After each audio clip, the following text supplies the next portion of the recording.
Fadime'den Püf Noktalar Mutfağımdan herkese merhabalar. Bugün geleneksel yemeğimiz, kaz yemeğimizi sizlere sunmak istiyorum ve mutluyum. Kars kızının elinden tüm püf noktalarıyla kaz nasıl pişirilir? Keyifli seyirler. Kazımız köyde oturan annemden hediye geldi. Anacığımın ellerinden öpüyorum, o emektar ellerinden. İnşallah seneye daha çok kaz civcivi çıkar. Yaklaşık 3,5 kilo ağırlığında bir kaz. Kazın doğrama aşamasını da biraz size göstermek istiyorum. Belki ilk kez kaz alıp da doğramak isteyenler bu videomdan faydalanabilirler.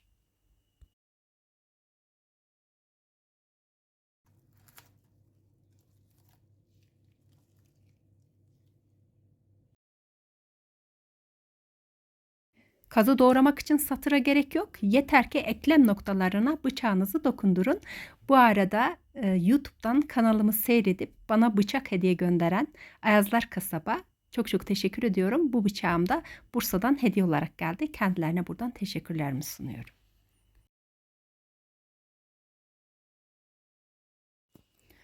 Bu kısmı da çorbalık olarak ayırıyorum. Başka zamanlarda çorbalarda kullanacağım. Şimdi kol kısmını göğüs kısmından ayırıyorum.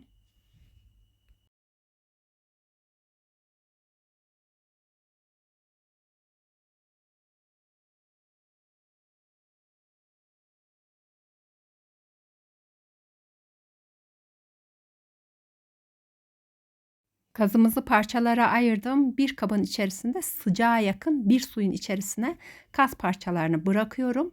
Yıkayacağım. Neden sıcak suda yıkıyoruz? Kazın derileri yağlı olduğu için ilk yıkamanın sıcak suyla yıkanması hijyenik olarak daha iyi. Çünkü kazlar yaklaşık 4-5 gün askıda kaldı. Kurutuldu. O yüzden yıkama önemli. Böyle sıcak suyla yıkadıktan sonra da soğuk suyla durulayıp sonra tencereye alıyorum.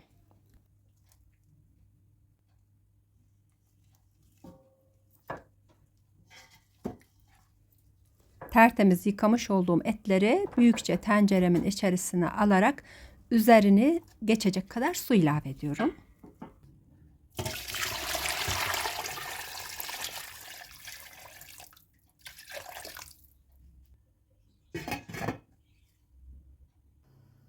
Kazımız kaynamaya başladı. Sıcaklığın etkisiyle yağlar suyun yüzeyinde oluştu bile. Tencerenin kapağını kapatıyorum. İlk yarım saat harlı ateşte, ardından kısık ateşte kazımızı pişmeye bırakıyorum.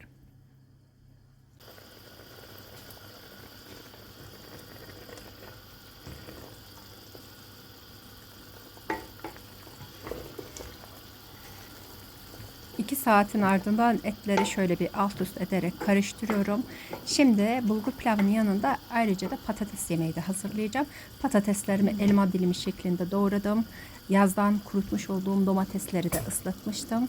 Domates dilimlerini de içerisine ekledim. Şimdi kas suyumuzun böyle yüzeyindeki en yağlı kısmından, o suyundan 2-3 kepçe kadar patates yemeğimin üzerine ekliyorum. Patates yemeğimi pişmeye bırakıyorum. Kazımız için yarım saat daha pişme süresi gerekli. Yani toplamda 2,5 saate kazımız pişmiş olacak.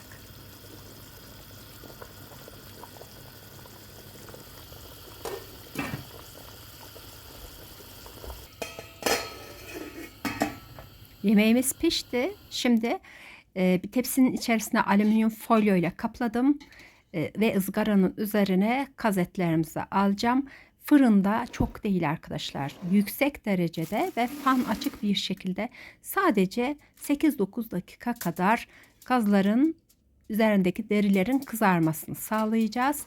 Benim her zaman kendime ait bir sloganım vardır. Derim ki Kars kazının derisine salça sürülmez. Kars kazı fırına girmez. Fırına girmezden kastım da kaz fırında, yani özellikle Kars kazı, organik kaz fırında pişmez. Önce tencerede haşlamamız gerekiyor arkadaşlar. Ama tıpkı bir tandır gibi fırında derilerin kızarmasını sağlayabiliriz. Şimdi kazımızın suyuna bulgur pilavı hazırlayacağım. Bir tencerenin içerisine sadece 2 yemek kaşığı kadar sıvı yağ, fazla değil. Çünkü kaz suyumuz yağlı. Sıvı yağ ilave ettim ve ardından bir kuru soğanı doğrayıp soğanların pembeleşmesini sağlıyorum. Arkadaşlar, patates yemeğim hazır oldu. Kaz suyuna yapmıştım. Üzerine biraz pul biber ve karabiber ekleyeceğim. Böyle sadece kaşığın ucunda yeterli olacak.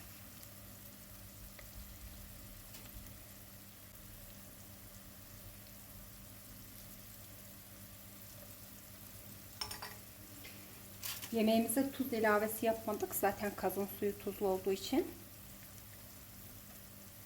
Patates yemeğimize tuz ilavesi yapmadık. Aynı zamanda bulgur pilavımız için de tuz eklemeyeceğiz. Önceden yıkayıp suyunu süzdürdüğüm 3 su bardağı bulgurumu ilave ediyorum.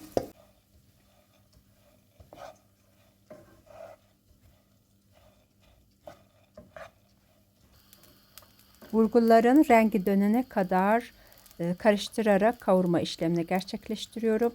Ardından kas suyunu ilave edip bulgurumuzu pişmeye bırakacağız.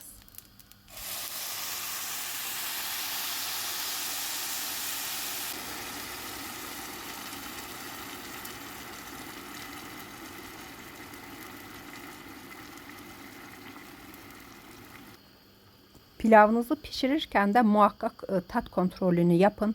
Eğer kazın suyu aşırı tuzluysa kas suyunu az kullanarak normal su ilave ederek pilavınızı hazırlayabilirsiniz. Ya da kazın suyu tuz miktarı azsa pilavınıza tuz ekleyebilirsiniz.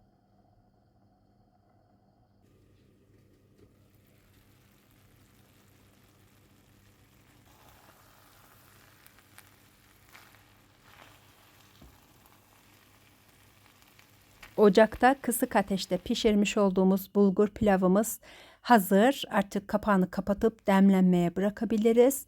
Biz de o arada bakalım kaz etlerimiz fırında ne alemde.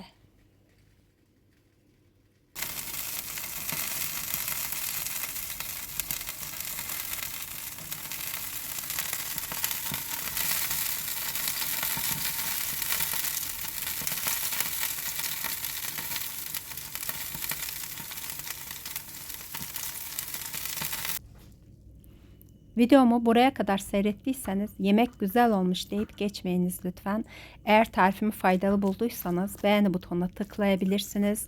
Henüz kanalıma abone değilseniz abone olabilirsiniz. Kanalımın büyüyüp bir yerlere gelmesi tamamıyla sizlerin elinde. Sizlerin desteği sayesinde kanalım büyüyüp bir yerlere gelebilir. Yeni videolarımdan haberdar olmak için bildirim zilini açıp aktif hale getirmeyi unutmayınız lütfen. Şimdiden destekleriniz için çok çok teşekkür ediyorum. Bu güzel yöresel lezzetimizi yöresel bir şekilde sunmaya çalıştım. Bir tepsinin ortasına bulgur pilavı ve kenarında kaz etleri o şekilde sofraya gelir. Ardından dileyen kendi servis tabağına alarak etleri afiyetle yiyebilir. Kaz eti, bulgur pilavı ve kas suyuna pişmiş patates servis tabağımız için çok güzel. Hem görüntü olması açısından hem de lezzet açısından. Umarım sizler de bu tarifimi denersiniz. Bugünlük de Fadime'den bu kadar. Başka bir günde yeni bir lezzetle tekrardan görüşmek üzere. Sağlıcakla kalın. Hoşça kalın.